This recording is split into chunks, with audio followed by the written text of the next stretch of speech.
Shalom, bem-vindos ao capítulo 8 de Cântico dos Cânticos, de Cantares de Salomão. É com alegria, né, que a gente pode estar aqui no último capítulo, né, fazendo as considerações finais, entendendo o restante, né, o final dessa história, o que acontece. E eu te convido a juntos aqui conhecermos o finalzinho dessa história, nos emocionarmos e aprendermos com esse final que vai abençoar a sua vida, eu creio, que vai ser importante para fechar, né, esse entendimento desse livro, que está sendo bênção na minha vida e acredito que na sua vida também.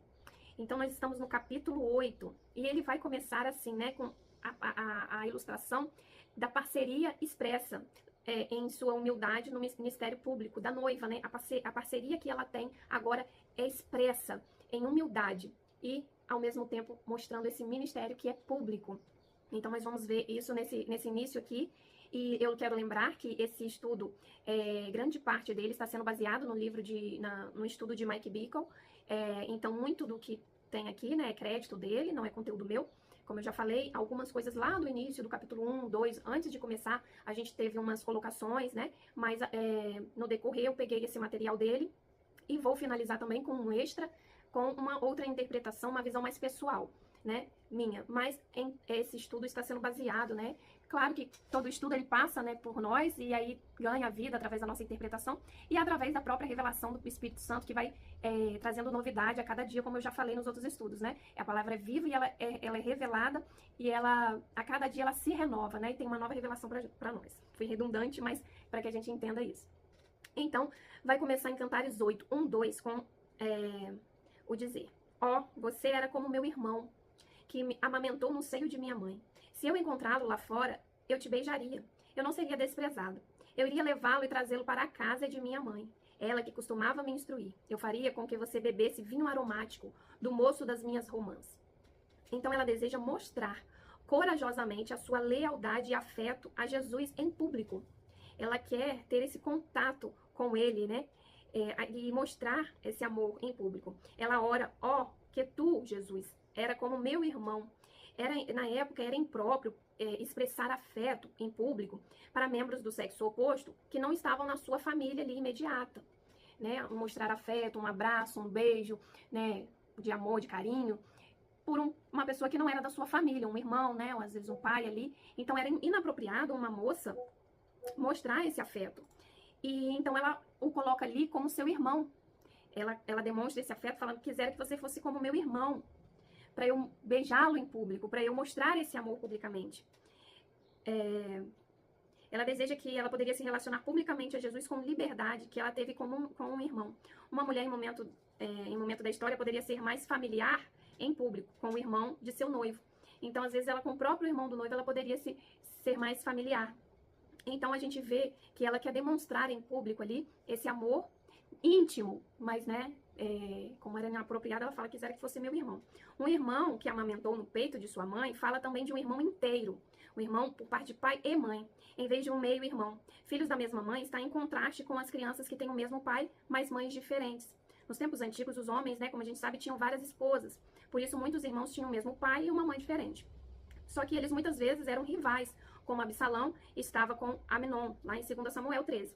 Também José, né? A gente vê a história, por exemplo, de José, que ele tinha um amor especial por seu irmão da mesma mãe, né? Que era Benjamim, filho de Raquel. Então a gente vê essa diferenciação. O irmão aqui, ele fala do mesmo seio que amamentou. É um irmão inteiro, é um irmão completo, né? Essa frase quer demonstrar isso. Deixa eu passar o slide aqui, pera um minutinho. Então a noiva ora se ela deve encontrar Jesus fora, em um lugar público, que ela seria capaz de beijá-lo sem ser desprezado. Então ela quer beijá-lo, ela quer demonstrar esse amor, mas sem ser desprezado, sem ser julgado por isso. Mostrar esse amor em público sem ser julgada por isso.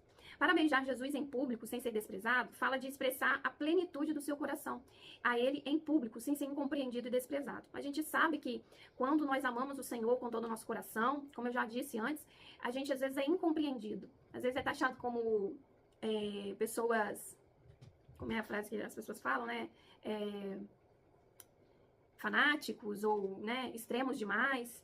E por quê? Porque você fala tanto de Deus, por que você só se move para as coisas de Deus, por que você vai tanto para a igreja, faz tanta coisa da igreja. Enfim, as pessoas não compreendem esse amor. Claro que temos pessoas que vivem dentro de igrejas que não são motivadas principalmente pelo amor de Jesus, né? Às vezes são motivadas por outras questões, ministério, às vezes sucesso, às vezes reconhecimento, questões sociais, mas muitos são motivados mesmo pelo amor, querem estar ali por amor. Então, essas pessoas são incompreendidas e às vezes desprezadas pela sociedade. A gente enfrenta esse desprezo porque as pessoas acham que a gente é separado demais, a gente é estranho, a gente é fanático. Realmente, né? Muitas das vezes somos incompreendidos. Mas ela quer demonstrar esse amor em público, só que ela sabe que ela talvez não possa, ela vai ser incompreendida. Ela reconhece a necessidade de ser contido em público, de ser contida em público em certos aspectos da sua vida privada com Jesus. Há certas expressões da nossa vida em Deus que se destinam a ser mantidas em sigilo. Há expressões íntimas de oração e adoração que não são as mais adequadas para locais públicos.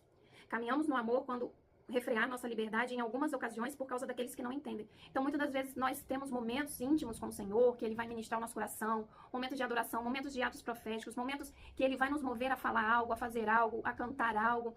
E esses momentos de amor, de expressão plena, muitas das vezes a gente quer externar, ou a gente quer que os outros também vivenciem, mas são momentos que às vezes serão, por precaução, por cuidado, a gente vai manter em sigilo. Não o nosso amor por Jesus, pela palavra, mas momentos de intimidade. Assim como um casal, ele tem momentos de intimidade na sua casa, no seu leito, e ninguém precisa ver e ninguém precisa saber, mas é um momento especial para os dois. Então, assim também há momentos que nós temos com o nosso amado Jesus, que ele, momentos de amor, de adoração, de expressão, de intimidade que nós temos com ele, e de coisas que ele faz conosco, que nem sempre serão preciso externar, a não ser que o Senhor, né, ministre em seu coração para você preparar algo, ou ministrar algo na vida de alguém, ou alguma palestra naquele sentido, ensinando alguma coisa. Mas tem coisas que é para os íntimos. Ainda assim, não é para todo mundo saber, né? Porque realmente somos incompreendidos. Não que nós devemos nos preocupar com essa incompreensão, mas pela questão mesmo, às vezes, né, de jogar pérolas aos porcos, como a gente já conhece da palavra, que tem coisas que não é para todo mundo, porque a pessoa, além de não compreender, ela ainda vai falar mal, ela ainda vai fazer colocações que às vezes vai fazer outras pessoas se afastarem daquilo, ou daquele entendimento, vai fazer o efeito contrário. Então a gente tem que ter cuidado, e porque muitos não vão entender, assim como Paulo fala, né, no culto lá, tá todo mundo falando em língua e ninguém fala a palavra, é entendível, os novos convertidos vão ficar o quê? Sem entender nada e vão sair sem a palavra, vão sair sem receber o evangelho. Então há momentos que a gente precisa ser racional, né? E o nosso culto que seja racional, tem que ter uma organização, uma compreensão. Então, tem momentos de intimidade que é nós e Deus, né? E não há como abrir esses momentos para qualquer pessoa, essa intimidade. Então ela ora assim: eu iria levá-lo. Jesus nos permite fazer algumas das decisões no seu reino. Ele abençoa algumas das coisas que nós decidimos ao desenrolar dos seus propósitos. Isso revela a dignidade que ele nos deu como co-herdeiros com ele. Um crente maduro só deseja levar Jesus de uma maneira que o honre. Então, um crente maduro, ele vai querer levar a palavra do Senhor, ele vai querer cumprir o propósito do Senhor. E nesse caminho do propósito, muitas das vezes, nós vamos tomar decisões e que o Senhor abençoa. Assim como ele falou, né? Com os apóstolos, que ligares na terra será ligado no céu. Tem coisas que são atitudes que o homem deve tomar. Ele nos chamou para governar a terra, para pisar em serpentes e escorpiões, para tomar posse, para governar. Governo é decisão, é atitude. Então, muitas das coisas nós teremos tomadas de decisões que Deus vai abençoar, né? Claro que devemos buscar estar alinhados com a palavra. Então ela ora, eu iria levá-lo. Ela toma uma decisão, ela tem uma tomada de decisão para cumprimento de propósito. Ela deseja trazer as coisas profundas de Deus para a casa de sua mãe, aqueles na igreja, né? Então ela fala aqui, ó, você era como meu irmão, que amamentou no seio de minha mãe. Se eu encontrá-lo lá fora, eu te beijaria, eu não seria desprezado. Eu iria levá-lo e trazê-lo para a casa de minha mãe, ela que costumava me instruir. Então, ela deseja levá-lo para a casa de sua mãe. Aqui, na interpretação, né, a casa de sua mãe representa a igreja. E ela deseja trazer as coisas profundas de Deus para a casa da sua mãe, para a igreja, para o corpo, para todos. A mãe que a instruiu, né? Ela tem gratidão para com aqueles que lhe ensinaram em seus dias iniciais. Ela não esquece suas raízes em um momento de bênção. Ela homenageia as pessoas que primeiro fizeram o treinamento dela, procurando servi-los. Então é a honra, né? Nós devemos honrar aqueles que nos ajudam, que oraram por nós, que nos instruíram, que nos ensinaram. Nosso pai, nossa mãe, em primeira instância, são quem fazem essas coisas, né? E depois nosso pastor, né? ela então honra aquele que ensinou e ela quer trazer ele para a casa de sua mãe, ela quer trazer para a igreja, né? Ela quer a mãe, a igreja é a mãe que também, né? Que essas pessoas que instruíram fazem parte, né, da igreja e a instruíram para a sua caminhada, para o seu processo. Então ela tem gratidão e é importante nós honrarmos, né, aqueles que cuidam de nós, aqueles que nos ensinam a obedecer as instruções, os comandos, né? Mesmo que ainda contraria, assim, a nossa vontade, o nosso entendimento, mas ser fiéis ao nosso líder, saber estar em obediência e honrá-los, e ser gratos por tudo que eles nos dão, porque uma vida de pastor, de um líder espiritual, de um pai, de uma mãe, é uma vida de doação, é uma vida de muita doação e às vezes, assim, abrir mão do seu tempo, de tudo para estar ali com os membros, com as pessoas, para instruir, para se dedicar à obra. Então nós devemos ser gratos e honrá-los servindo também.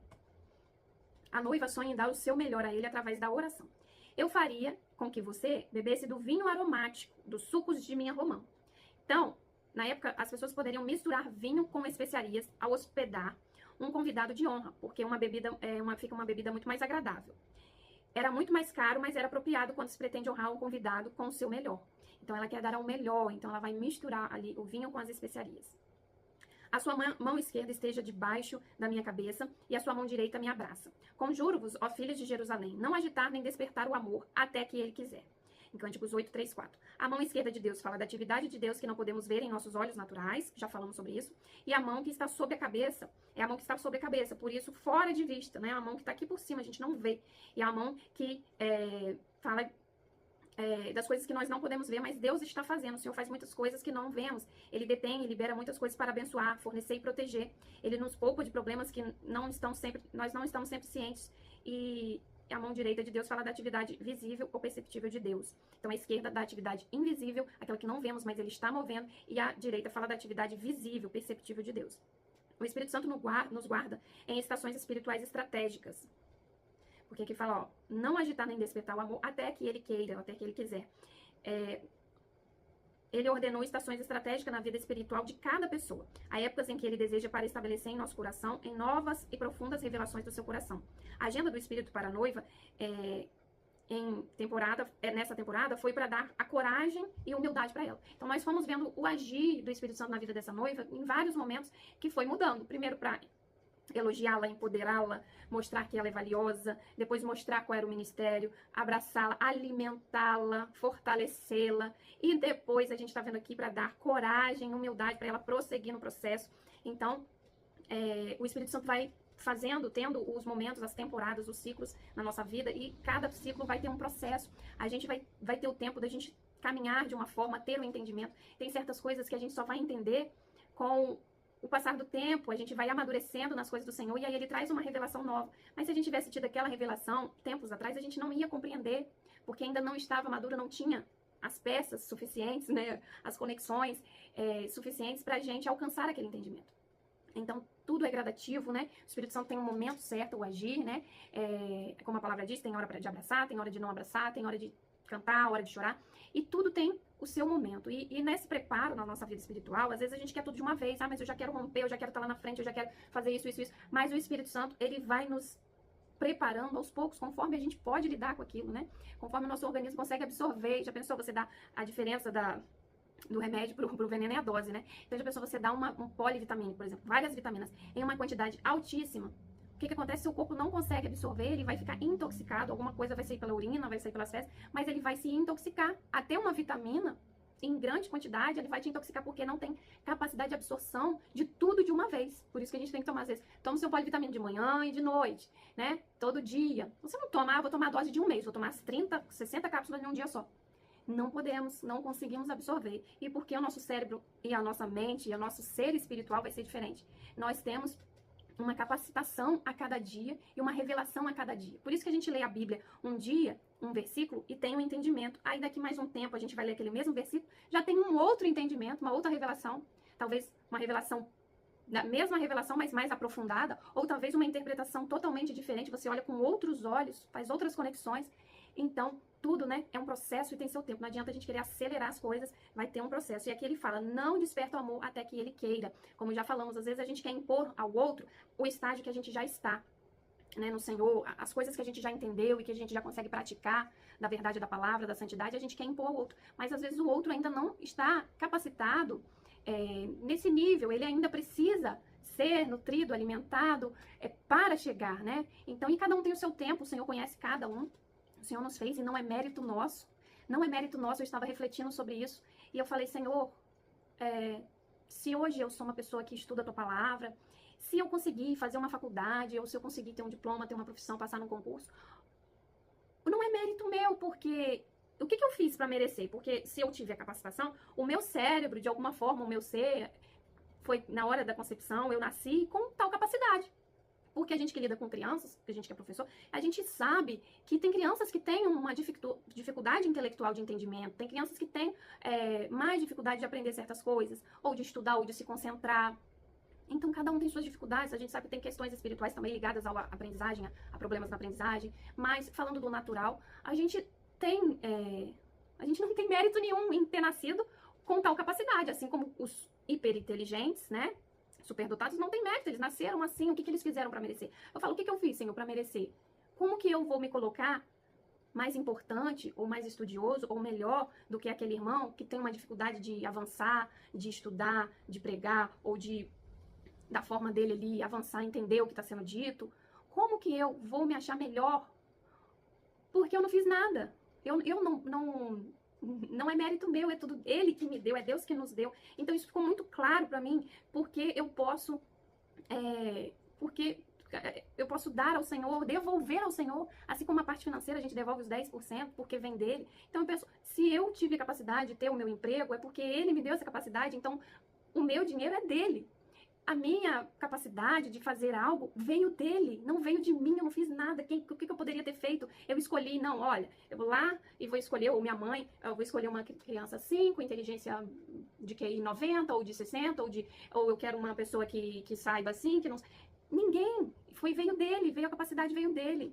Então, o mínimo que eu tenho que fazer é devolver para ele o meu dízimo, devolver para ele a minha oferta, devolver para ele o meu ser, eu como uma oferta viva, o que eu consigo fazer, o que eu consigo estudar, o que eu consigo criar, trabalhar, devolver para ele, porque é ele que me capacitou, é ele que me deu de graça, não é mérito meu. A gente às vezes acha que, eu sou inteligente, eu passei no concurso, é porque eu sou inteligente, então é mérito meu trabalho, eu sou médico porque eu sou inteligente, ou eu sou isso porque é mérito meu. Não é. Deus te deu uma mente pensante, inteligente, para você conseguir fazer a sua faculdade. Você se esforçou? Ok, né? Tem a parte do nosso esforço. Mas Ele te deu uma mente capaz. Ele te deu uma família, às vezes, estruturada para você conseguir isso. Quantos não tem? Quantos nascem com tanta dificuldade e a gente se acha superior porque eu sou mais inteligente, porque eu faço mais, porque o meu trabalho é melhor? Porque se nós não fizemos nada para merecer, o mínimo que a gente faz é se esforçar para, né, usar a capacidade que Ele nos deu. Então, isso ficou claro para mim. A capacitação é dele, tudo é dele, para ele são todas as coisas. E tudo, né, deve voltar para ele. Fugi um pouquinho aqui, né, mas amém. Vamos seguir. As filhas de Jerusalém representam os crentes que não têm discernimento das várias operações do Espírito e as diferentes estações em Deus. O Espírito carrega outros crentes a não perturbar ou incomodar os devotos com o coração da noiva nessa temporada por sua opinião ou julgamento. Como eu estava falando, né, aí partiu o assunto, da gente não querer imputar no outro aquilo que está em nós, ou o nível, ou o que eu faço, eu quero que o outro faça também. Se eu atuo no ministério, eu quero que o outro também atue. Então, a gente não pode, nem pode apressar o ministério do outro. A gente vai ter que ter paciência, compreender o tempo de Deus na vida daquela pessoa. Cânticos 8:5, quem é essa que sobe? Vitória, né? Que sobe, representa a vitória. Quem é essa que sobe do deserto? O deserto representa o teste. Encostada ao seu amado. Acordei você debaixo da macieira, lá da sua mãe vos tirei. Põe-me, Jesus, põe-me, né, como um selo sobre o teu coração. Suas chamas são chamas de fogo. Cantares 8:6. Então a gente vê uma sequência aqui é o auge, né, o mais conhecido aqui, o versículo mais imponente de Cantares, né? Me ponha como um selo sobre o teu coração. É o auge da canção da nova aliança. A jornada da noiva começa com um grito, né, lá atrás, pelos beijos da palavra, e termina com o selo do fogo em seu coração. Deixe que ele, Jesus, né, me beije com os beijos de sua boca, da sua palavra, lá em Cantares 1:2, como a gente já viu. Então, ela começa pedindo os beijos da palavra, e ela termina pedindo o selo dele sobre o seu coração. O contexto para a gente compreender o selo do fogo de Deus é encontrado na compreensão do compromisso do Pai para trazer uma companheira eterna para Jesus, uma noiva dividindo igualmente o fardo com ele no amor voluntário. A obediência a Jesus é obrigatória, mas o amor é sempre voluntário. O amor é voluntário, a gente obedece, tem que obedecer, mas o amor, ele pede, é algo voluntário, é algo que tem que vir de nós. É preciso de Deus para amar a Deus. A gente precisa de Deus para amar o próprio Deus. Olha como que a gente é dependente do Senhor. Precisamos de ajuda sobrenatural do Espírito para amar a Deus com todo o nosso coração. É isso que ela pede aqui. A unção de amor a Deus é o maior dom que o Espírito dá a um cristão. A unção de amor é o maior dom. O Espírito Santo é o fogo que tudo consome e a chama viva de amor que nos batiza com o seu amor ardente. O amor de Deus foi derramado em nossos corações pelo Espírito Santo, tá lá em Romanos 5:5. Então é o Espírito Santo que derrama esse amor no nosso coração. A gente precisa do próprio Espírito de Deus para derramar esse amor. E nós devemos pedir para Ele fazer isso, porque é voluntário. Então peça, Espírito Santo, aumenta o amor, aumenta o fogo, põe um selo sobre o meu coração. Eu quero te amar, eu quero esse fogo, eu quero essa chama ardendo todos os dias no meu coração. Peça, porque Ele é capaz, Ele faz, Ele está esperando, ansioso para fazer, para você pedir isso. Amarás o Senhor teu Deus com todo o teu coração, de toda a tua alma, com toda a sua mente e com toda a sua força. Este é o primeiro mandamento. Marcos 12:30. Então, amar a Deus de todo o coração, de toda a alma, com toda a sua mente e sua força, é o primeiro mandamento. Então, o amor é o maior dom. Nós choramos, Senhor, queremos mais de ti. E Jesus responde dizendo, eu quero mais de você. Esta é a violência espiritual do amor que Jesus disse que é necessário para tomar as promessas do reino pela força. O reino dos céus sofre violência e os violentos a tomaram pela força. O reino dos céus é conquistado à força e quem usa de força se apropria dele, em Mateus 11:12, né, em outras versões. Então, é a força de quê? De buscar, de amar, de querer. Eu quero, eu busco, eu me coloco na posição porque eu quero esse amor, eu quero cumprir, eu quero fazer parte desse reino. É o reino que eu quero, é o reino que eu busco, o reino que tem um rei. E eu sou devota, eu me inclino para esse rei, né? Eu me dobro para esse rei. Então esse quando queremos mais de Deus, de Jesus, né? E falamos que a gente quer, ele também responde, eu quero mais de você também. Então que nós possamos dar mais ao Senhor. Ponha-me como um selo sobre o teu coração, como um selo sobre o teu braço, porque o amor de Deus em você é tão forte como a morte. Deus, o ciúme como cruel, como a sepultura, suas chamas são chamas de fogo, uma chama mais veemente. As muitas águas não poderão apagar o amor, nem os rios afogá-lo. Se um homem daria por amor toda a riqueza, desse por amor toda a riqueza de sua casa, seria totalmente desprezado. Cantares 8:6-7. Nada no reino natural escapa do poder da morte, né? Nada. A morte morreu, acabou. Então, o seu alcance é abrangente. Assim também é o amor ciumento de Deus. Não vai permitir que todas as áreas de escuridão possam escapar do seu alcance. Como fala aqui, o ciúme como cruel, como a sepultura, suas chamas são chamas de fogo, uma chama mais veemente. O amor de Deus é tão forte como a morte, então nada escapa ao seu controle, ele vai nos mínimos detalhes, nas áreas mais escuras. Com esse amor, ele invade e alcança tudo em nós, tudo, todas as áreas. Jesus quer se revelar a nós mais do que um salvador, aquele que perdoa. Ele quer mais do que um Deus que cura, mais do que um mestre, mas sim como um esposo ciumento. Deus não desistirá da sua busca por nós, até que ele tenha todo o nosso coração. Deus não quer metade, Deus não quer nada morno, não, né, nem frio, nem quente. O morno é pior ainda. Deus não quer metade de nós, Deus não quer um pedacinho de nós, Deus nos quer por inteiro. Ele é ciumento, ele nos quer. Ele não divide a glória dele com outros, ele não divide o nosso amor com outros deuses, com outros amores. Ele nos quer por inteiro, fiéis a ele. Um esposo ciumento, né? Que ele busca o quê? Aquela esposa, ele zela por ela, ele aguarda e ele quer o amor dela por inteiro. No mundo antigo, os reis colocavam um selo de cera em documentos importantes, né? Derretia, né, aquela cera e fechava a cartinha. Não sei se vocês já viram isso em filme. Fecha a cartinha assim, né, aquele envelope. Aí pra fechar ali, hoje a gente tem durex, cola, né, mas se colocava o quê? Uma cera derretida ali, que aí selava, colava. Então, eles colocavam selos em documentos importantes. Eles eram envoltos com cera, depois carimbados com o anel de selar do rei. Pra mostrar ali também que ninguém abriu aquele documento, que aquele documento tá selado, ninguém viu, só o rei que poderia ver ou a quem estava endereçado. Eles eram protegidos e autenticados por um selo real. Este selo de cera falou sobre a propriedade, proteção e autoridade. Selo de um rei fala da sua garantia. Ele foi endossado por todo o poder do seu reino. Nós queremos esse selo em nosso coração, um selo que diz que nós somos, estamos propriedade, temos a proteção, estamos selados, protegidos. E só quem tem acesso ao nosso coração é Ele. Né? Só quem pode ler o que está dentro do nosso coração é Ele, só quem pode abrir é Ele. Um selo sobre o nosso coração. Autoridade, né? E ele é selado ali com anel, mostrando a autoridade. Então, nosso coração, ele deve, né, a autoridade ao rei. E ali fala também, né, que nem a água, as muitas águas não podem apagar o amor, nem os rios afogá-lo. Então, a água sempre apaga o fogo. a menos que seja fogo sobrenatural de Deus. O inimigo vai enviar as águas da tentação, apatia, decepção, dor e etc. para apagar esse fogo, para nos inundar, para nos afogar. Mas as águas não podem apagar o fogo do Senhor. Então, que esse fogo esteja aceso, essa chama acesa pelo amor do Senhor e que nenhuma água, nenhuma inundação do inimigo venha apagar esse fogo. Ele não vai forçar-nos a uma relação de amor voluntário. Ele espera até que o convidemos nas questões do nosso coração. Então, ele não vai nos forçar a nada. O Espírito Santo é gentil, o Senhor é gentil. Então, ele quer que você peça, que você busque, que você o ame com o seu coração. E aí, ele vai te ensinando a amá-lo mais. Como? Mostrando mais dele pra você. Porque aí não tem como não se apaixonar, porque ele vai se revelando. E quando ele vai se revelando pra nós, a gente vai ficando encantado com o Senhor. A gente vai ficando impactado com o amor dele, com o que ele faz, como ele fala com a gente, como ele se move, como ele nos transforma, como ele nos adverte, nos repreende, nos ensina, nos corrige. Então a gente vai se apaixonando à medida que a gente vai conhecendo melhor, se relacionando com ele. Nós somos os únicos capazes de dar a Deus todo o nosso amor. Deus não nos força a amá-lo. E isso é um presente, é o nosso presente a ele. Amar a Deus é um presente que nós o damos. Quando somos tentados a desistir, o obstáculo em nosso caminho é que amamos a Deus. Deus está levantando um povo que não vai desistir, pois é rico em amor. Então, às vezes, podem vir situações que queiram nos fazer desistir. Mas qual é o obstáculo para a gente não desistir? É esse amor. Esse amor bloqueia toda a desistência. Ele bloqueia as nossas frustrações, nossos problemas pessoais, problemas com os irmãos, problemas financeiros. Por quê? Porque nós o amamos, nós o servimos, nós estamos nessa caminhada, nós não vamos desistir pelos outros. Por quê? Nós o amamos. O amor nos impede de desistir. Esse é o maior bloqueio, obstáculo da gente desistir, amar o Senhor. Porque se a gente não ama o Senhor, fica fácil. Qualquer probleminha, a gente, vou sair fora.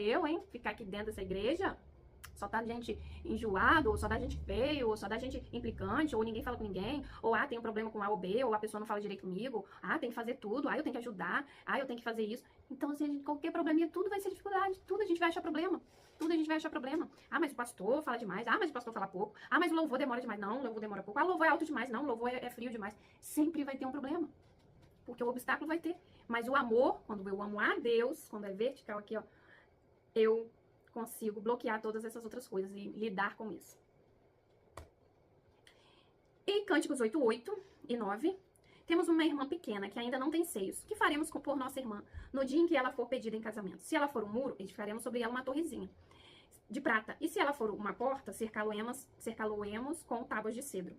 A noiva está ciente da condição espiritual das outras pessoas que têm permanecido como bebês em Cristo. Ela sabe.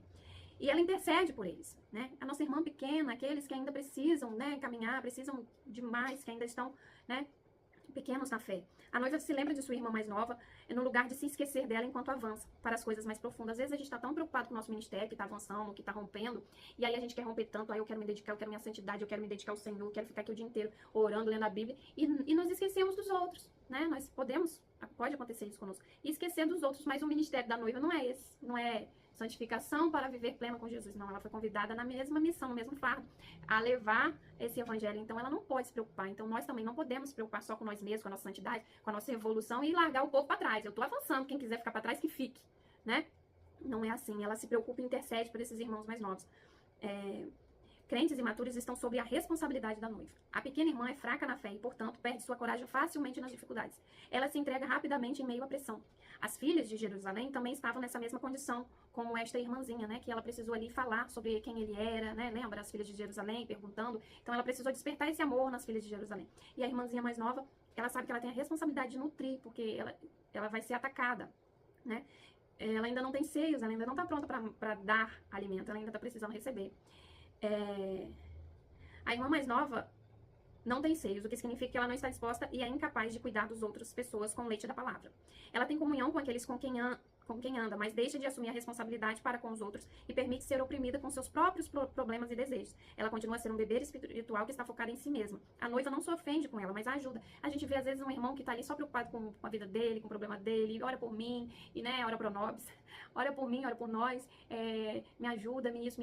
Ela sabe que ele precisa, ela não se ofende com isso, mas ela está ali disposta a ajudar, né? E todos, né, a irmãzinha mais velha tem que crescer, a gente tem que estimulá-la a crescer, né? Mas não podemos largá-la para trás. Nós, e todo mundo é a irmã mais nova de alguém, porque sempre tem alguém no nível acima da gente, espiritualmente falando, né? Porque nós estamos seguindo, né, para a estatura do varão perfeito, mas é uma subida, é um caminho, e às vezes a gente retrocede por conta de falta de conhecimento, erros, o que não é, né? A gente precisa avançar quando estamos em obediência. Então a gente tá numa caminhada e a gente precisa avançar, mas tem gente que já passou por onde a gente tá passando e pode nos ajudar. E não deixar a gente pra trás, né? Já pensou? Se for assim, se a gente não tiver um líder, uma pessoa que pode nos ajudar, nos instruir em certas coisas.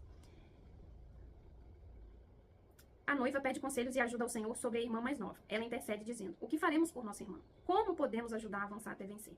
Um sinal importante de maturidade espiritual é a preocupação com a condição espiritual do outro, não mais a minha condição. Lembra que a noiva estava assim, preocupada com a pele dela, com como que ela iria, o que ela iria fazer, e procurando o noivo. Agora ela está preocupada com o outro. Olha que mudança, né? Que maturidade, que avanço. Agora ela não está só preocupada com ela, ela está preocupada com o outro. O que faremos? E ela já está em parceria. O que faremos? Não o que farei, mas o que faremos com nossa irmã. Ela está numa parceria, num ministério único ali com Jesus. E essa pergunta, né, o que faremos por nossa irmã, essa pergunta está profundamente enraizada no coração da noiva. Uma parede, né, traz defesa, que ela vai falar que se a irmã for... Se ela for um muro, edificaremos sobre ela uma torrezinha de prata. Se ela for uma porta, cercaremos de tábuas de cedro. Uma parede traz defesa para uma cidade e estabelece uma linha de demarcação. Ministério de muro é uma função com um formato pastoral ou profético que protege as pessoas do inimigo. Ministério pastoral, né, tá ali cuidando, protegendo. Um muro edificado ali por volta das pessoas para proteção. Se a irmã mais nova é chamada para ser uma porta espiritual, então a noiva e o Senhor vão cercá-la. A porta é o ponto de entrada para os outros. E aí fala o ministério de muro, né? Abrem as portas da graça e da salvação para os outros. Como um intercessor, um evangelista, professor ou apóstolo. Intercessores abrem portas de oportunidade para outros. Evangelistas abrem a porta para os incrédulos entrarem no reino. Os mestres abrem a porta para que os crentes possam ir mais fundo em Deus. Os apóstolos abrem portas para as regiões, para novas iniciativas em Deus. Então, cada ministério com sua função e os 5 ministérios ali, né, atuando em cada nível, cuidando do povo, cuidando da noiva, da igreja, né? Eu sou um muro, e os meus seios são como as suas torres, então eu era aos seus olhos como aquela que acha paz. Cânticos 8:10. Essa confiança só vem através da revelação e não do orgulho, e a encheu com grande gratidão. Ela tem confiança e respeito do seu ministério e maturidade, porque Deus falou para ela. Então ela agora, a noiva, se vê: eu sou um muro, e os meus seios são como torres. Ela se apropriou do ministério, ela tem certeza do que ela é em Deus. Então, isso não é ser orgulhoso, falar do que você é em Deus, né?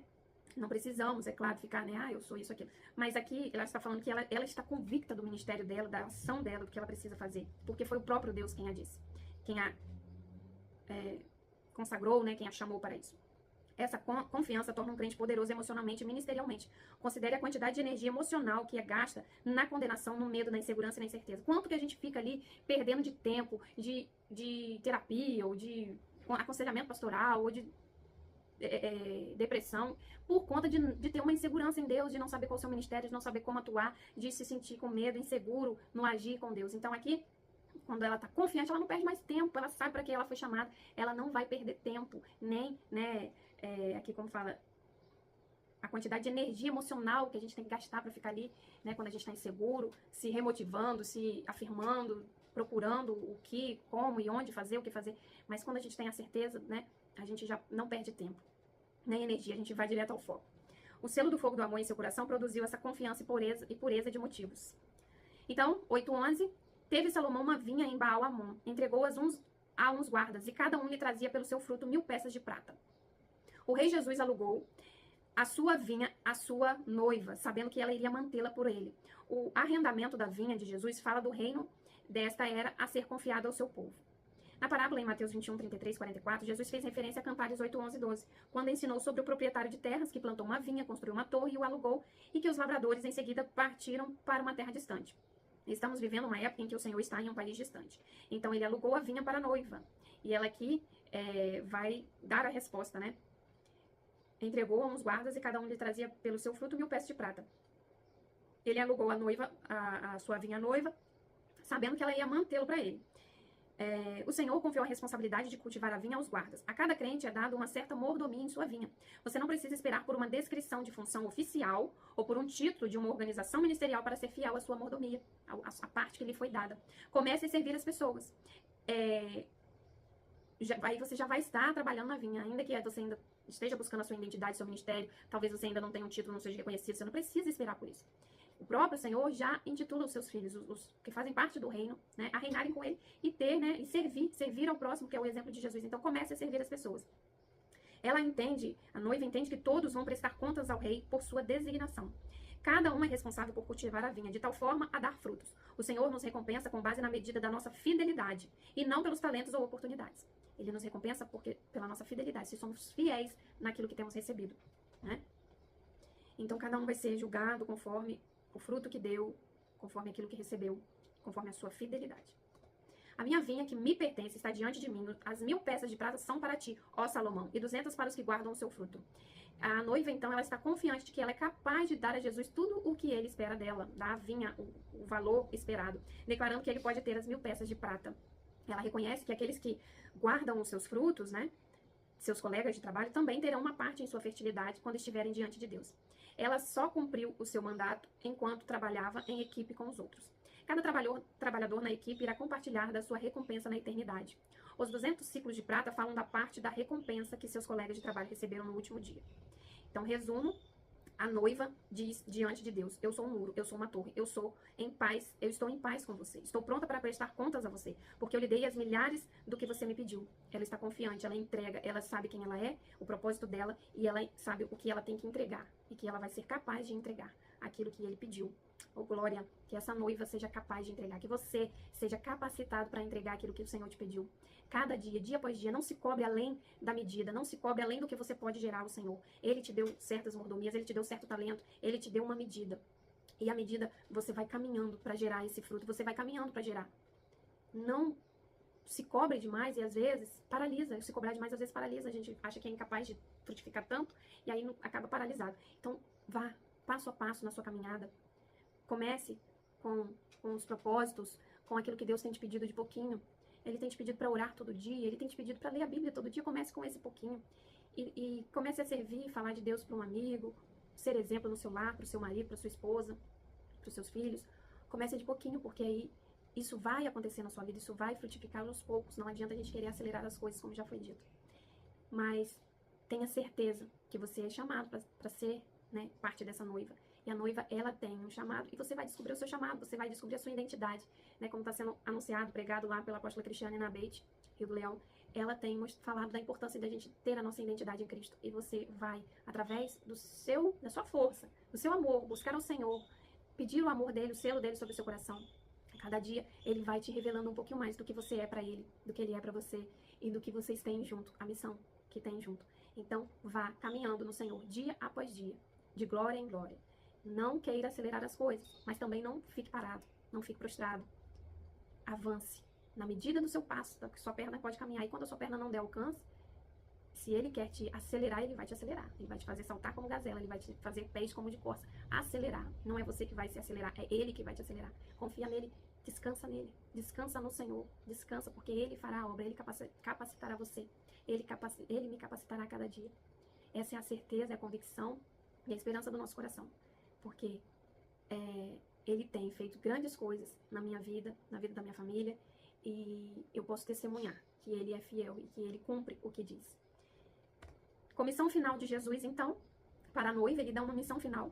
Ó tu que habitas nos jardins, os companheiros estão atentos para ouvir a tua voz. Faze-me, pois, também ouvi-la. Cânticos 8, 13, 14, oh, coisa linda, né? Mais uma vez, Jesus chama a noiva para uma fervorosa adoração e intercessão, dizendo-lhe que ele ainda quer ouvir a sua voz. Sua voz era doce para ele e em sua imaturidade.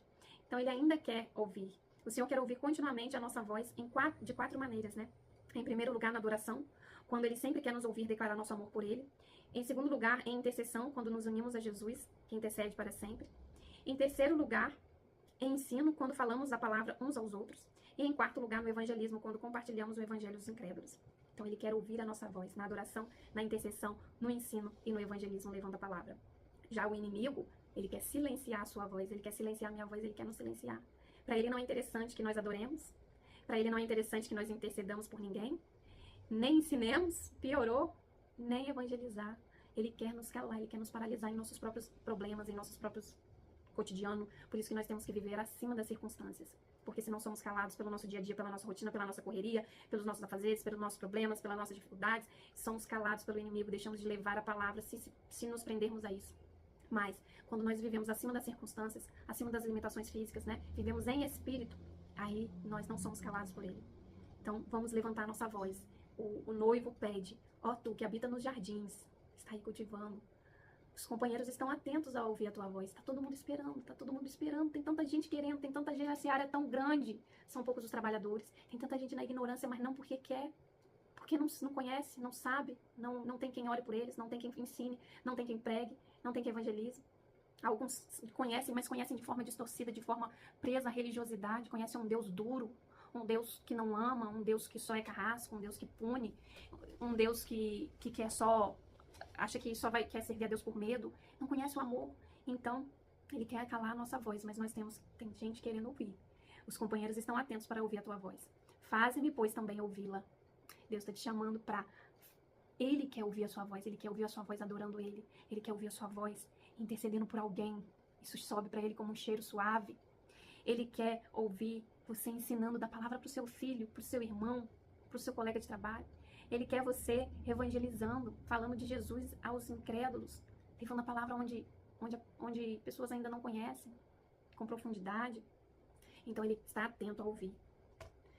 Vem depressa, amado meu, e faze-te semelhante ao gomo ou ao filho dos veados sobre os montes dos aromas. Cânticos 8:14. A noiva imediatamente obedece à exortação de Jesus para que ouça sua voz, intercedendo para que Jesus venha rapidamente. Então, ele pede para ouvir a sua voz e ela responde pedindo, vem meu amado, estamos te esperando, estou aqui, né, esperando, ansiosa. Ela pede a Jesus para entrar rapidamente, como uma rápida gazela e um jovem veado, para conquistar todas as montanhas, né, que representa ali as oposições, e se manifestar como um rei vitorioso sobre todos os obstáculos dessa era. O grito da noiva, né? Então existe o primeiro grito, um grito vertical, uma chamada para cima, para que Jesus venha a nós com poder de intervenção, para perto de nós, para intervir. E a segunda, um grito horizontal, uma chamada para fora, para que as pessoas venham para Jesus como um novo rei. Vejam, um rei está vindo, venham para ele, vocês precisam dele, venham ver, ele está vindo, vocês precisam acordar. Então ela tem um chamado vertical para ele vir para perto e um chamado horizontal para que as pessoas venham também para perto. O trono de Deus é o lugar de habitação da noiva. É uma grande montanha de fragrância divina. A noiva descreve a Nova Jerusalém como as montanhas de especiarias. E o crente é como um lírio, como a fragrância de todas as principais especiarias. A igreja corporativa é mencionada como um jardim de especiarias, que aqui ela fala, ó, e faze-te semelhante ao gomo ou ao filho dos veados sobre os montes dos aromas, né? Com a fragrância de todas as principais especiarias. A igreja é mencionada como um jardim de especiarias. Sobe sobre essa igreja, sobre esse monte de especiarias, sobe, seja sobre ela, né? Venha sobre ela. Então, a gente vai agora ver um panorama geral para finalizar esse capítulo, né? Tão importante, demorou um pouquinho. Panorama geral, só para entender esse capítulo 8 aqui, a gente teve Cantares, conta a história de uma jovem, né, donzela que cresceu até se tornar uma noiva cheia de fogo de Deus. Agora ela mostra como se vê em Deus. Ela sobe, sabe quem ela é, e nós só podemos estar vivos como noiva quando caminhamos na mesma revelação, confiança e obediência radical a Jesus. A noiva oferece 2 orações de intercessões finais, primeiro pela igreja e em segundo pelo retorno de Jesus. Em Cantares 8:9, vemos a sua paixão e a sua intercessão pela igreja. Em Cantares 8:10, vemos a confiança da noiva, ou a revelação de como Deus a vê. Sua tríplice confiança é como um muro, motivos altruístas, né? Como uma torre de suas habilidades sobrenaturais para alimentar. É como aquela que está em paz, né, que não tem mais obstáculos emocionais, foram removidos. Ela desfruta de viver diante de seus olhos. Sua identidade lhe permite desfrutar de uma confiança radiante para andar em seu devido lugar diante de Deus. Em Cantares 8:11, ela tem a revelação de sua responsabilidade diante de Deus. Em Cantares 8:12, ela confessa sua fidelidade para com Deus. Em Cantares 8:13, Jesus dá sua comissão final para a noiva. E em Cantares 8:14, ela intercede com urgência pela volta do noivo. Então, esse é o panorama final. Então, eu só quero finalizar, porque o estudo já foi grande, já foi longo. Eu sei que você já recebeu essa palavra, já recebeu as chaves aqui. Então, peça ao Senhor, se ponha como um selo sobre o meu coração. Coloque esse selo sobre o meu coração, sobre mim. Eu quero te amar como um fogo. Eu quero esse selo, eu quero ser sua propriedade sua, ser separada, ser selada pelo seu anel de rei. Então, peça ao Senhor esse selo sobre o seu coração. Ore Cantares na sua vida. Ore cada palavra, cada versículo de Cantares. Leia e ore ele ao Senhor. Ore ele como pessoa, como intimidade. Peça a ele, alimente-me com as maçãs, alimente com as passas, Senhor. Né? Me leve com as montanhas contigo. Vai orando Cantares e pedindo para ele se revelar a você e agir em você. Amém, irmãos? Eu peço perdão pelo tempo, mas é um estudo... você sabe, né? Eu não consigo resumir muito. Já resumi muito do que tinha lá na apostila, mas Deus é maravilhoso e a palavra dele é maravilhosa, então não deu para resumir tanto. Então, que os irmãos sejam abençoados por essa palavra, por esse estudo, que tenham uma vida cheia de amor e fogo pelo Senhor. Amém? Tchau, tchau e até o próximo.